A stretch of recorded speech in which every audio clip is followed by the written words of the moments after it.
इस तरह से ये कम से कम पुजारियों और ग्रंथियों की योजना को रोकने की कोशिश ना हो, बहुत पाप लगेगा। वैसे उन्होंने जैसे दिल्ली में हमने कई काम पहली बार किए, स्कूल अच्छे किए पहली बार किए, अस्पताल अच्छे किए पहली बार किए, महिलाओं के लिए बस यात्रा फ्री करी पहली बार करी।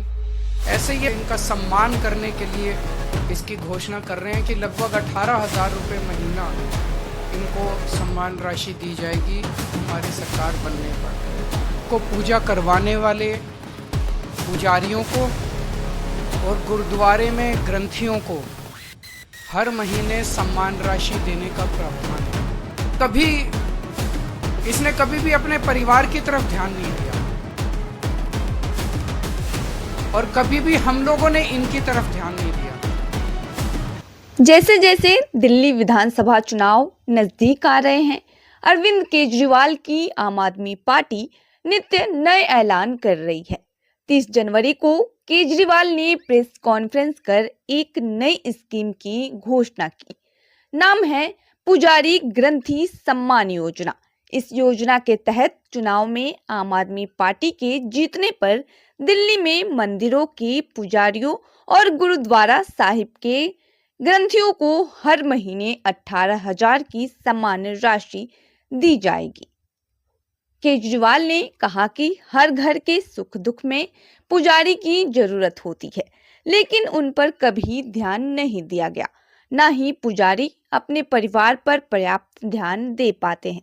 उन्होंने कहा कि इसलिए आम आदमी पार्टी उनके सम्मान में इस योजना को लेकर आई है।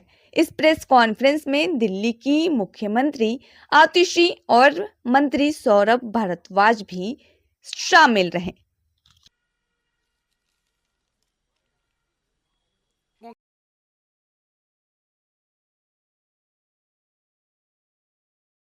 के लिए जिनका समाज के प्रति बहुत बड़ा कंट्रीब्यूशन होता है, लेकिन कभी भी समाज ने उनकी तरफ ध्यान नहीं दिया, किसी पार्टी किसी सरकार ने उनकी तरफ ध्यान नहीं दिया। आज जो योजना का मैं ऐलान करने जा रहा हूं, इस योजना का नाम है पुजारी ग्रंथी सम्मान योजना। इस योजना के तहत मंदिरों में भगवान की पूजा करने वाले लोगों को पूजा करवाने वाले पुजारियों को और गुरुद्वारे में ग्रंथियों को हर महीने सम्मान राशि देने का प्रावधान है। हम जानते हैं कि किस तरह से एक पुजारी हमारे सुख दुख सब में काम आता है। हमारे घर में शादी हो, बच्चे का बर्थडे हो, कोई भी खुशी का मौका हो या कोई मौत हो जाए या कोई गम का मौका हो, हर वक्त पुजारी हमारे साथ होता है, हमारे को उसमें अपना कंट्रीब्यूशन करता है, भगवान की पूजा कराता है हमें। ये वो तबका है जिसने सदियों से हमारी परंपराओं, हमारे रीति रिवाजों, इसको पीढ़ी दर पीढ़ी, एक तरह से जो गुरु शिष्य परंपरा पीढ़ी दर पीढ़ी इसने आगे बढ़ाया है, हमारी संस्कारों को, हमारी रीति रिवाजों को, हमारे परंपराओं को। लेकिन इसने कभी भी अपने परिवार की तरफ ध्यान नहीं दिया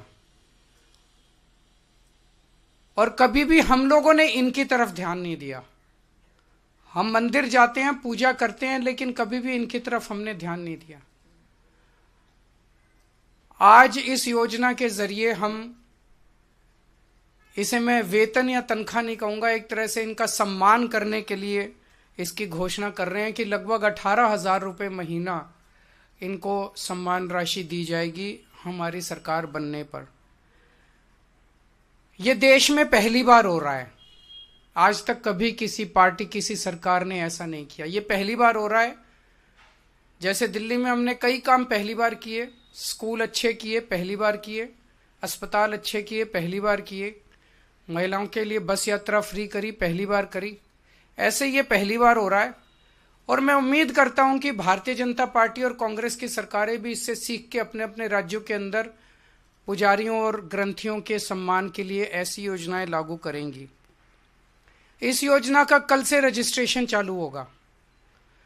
कल इस योजना का रजिस्ट्रेशन एक तरह से शुभारंभ करने के लिए मैं कनॉट प्लेस के हनुमान मंदिर जाऊंगा और वहाँ के पुजारियों का रजिस्ट्रेशन करके आऊँगा, और उसके बाद दिल्ली के सभी मंदिरों और गुरुद्वारों में हमारे एमएलएज, हमारे कैंडिडेट्स, हमारे कार्यकर्ता, पुजारियों का और ग्रंथियों का रजिस्ट्रेशन कल से फिर मेरे आरंभ करने के बाद पूरे दिल्ली के अंदर इसका रजिस्ट्रेशन चालू होगा। मेरी भारतीय जनता पार्टी से हाथ जोड़ के विनती है, जैसे उन्होंने पुलिस भेज के फर्जी केस करके महिला सम्मान को रोकने की कोशिश की लेकिन रोक नहीं पाए, हुआ रजिस्ट्रेशन, हो रहा है रजिस्ट्रेशन। उन्होंने संजीवनी योजना रोकने की कोशिश की, रोक नहीं पाए। इस तरह से ये कम से कम पुजारियों और ग्रंथियों की योजना को रोकने की कोशिश ना करें, बहुत पाप लगेगा। वैसे उन्होंने ऐसे ऐसे कर्म कर रखे हैं, पाप तो उनको लगेगा ही, लेकिन इससे और ज़्यादा पाप लगेगा, भगवान भी नाराज होगा। एक तरह से पुजारी और ग्रंथी हमारे और भगवान के बीच में एक ब्रिज का काम करते हैं, सेतु का काम करते हैं, हमारी प्रार्थनाओं को भगवान तक पहुंचाते हैं। तो अगर आप पुजारियों को तंग करोगे, ग्रंथियों को परेशान करोगे, उनके पास पुलिस भेजोगे, तो जाहिर तौर पे उनके मन से बद्दुआ ही निकलेगी। अगर आपके कोई प्रश्न है तो। हाँ जी, हाँ जी,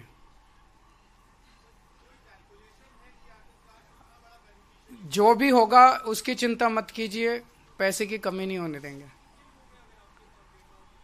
जब रजिस्ट्रेशन पूरा हो जाएगा तो बता देंगे कि कितने लोगों ने रजिस्टर किया।